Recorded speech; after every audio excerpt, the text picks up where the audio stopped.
Bonjour. Dans son ouvrage, Emmanuel Jaffelin et sa petite philosophie de l'entreprise se pose la question suivante. Et si l'entreprise ouvrait les hommes du XXIe siècle à une sociabilité nouvelle? Car force est de constater à quel point il semble urgent de se poser la question de la vie sociale en entreprise, aujourd'hui et pour demain, disait-il.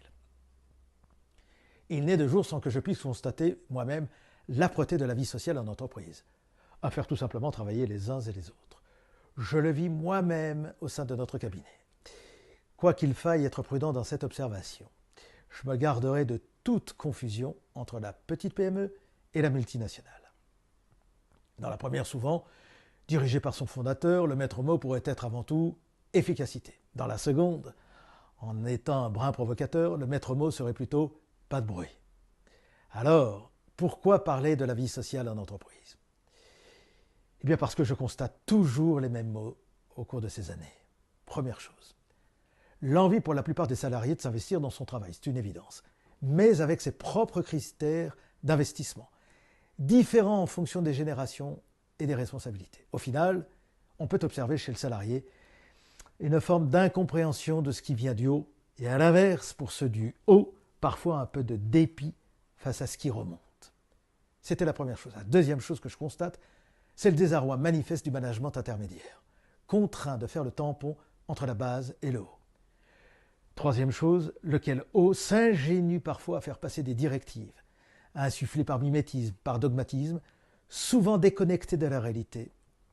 Cette réalité étant parfois maquillée par un épais brouillard de mots et de techniques ésotériques. Bref, nous sommes face à un conformisme étonnant qui prêterait à rire s'il n'avait pas tant de conséquences sur le moral des troupes. Bref, quid de la motivation?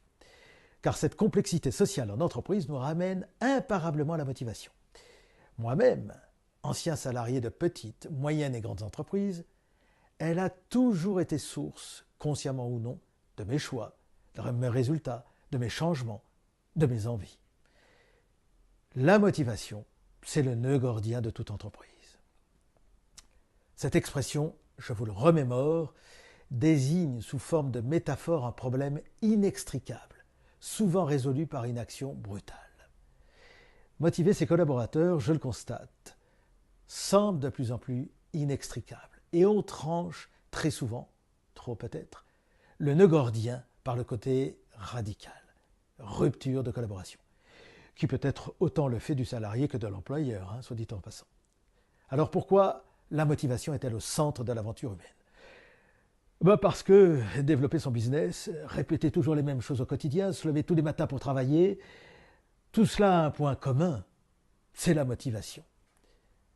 Celle qui permet, par exemple, à un Roger Federer de gagner à 36 ans son 20e tournoi du Grand Chelem, après pourtant des blessures, ces dernières années. Je suis toujours autant motivé pour gagner, disait-il le week-end dernier. La motivation est bien au cœur de toute action humaine. Cessons donc de penser que c'est à l'employeur de la créer, alors qu'il ne peut que l'entretenir. Entre parenthèses, le ne peut est tout de même extrêmement important.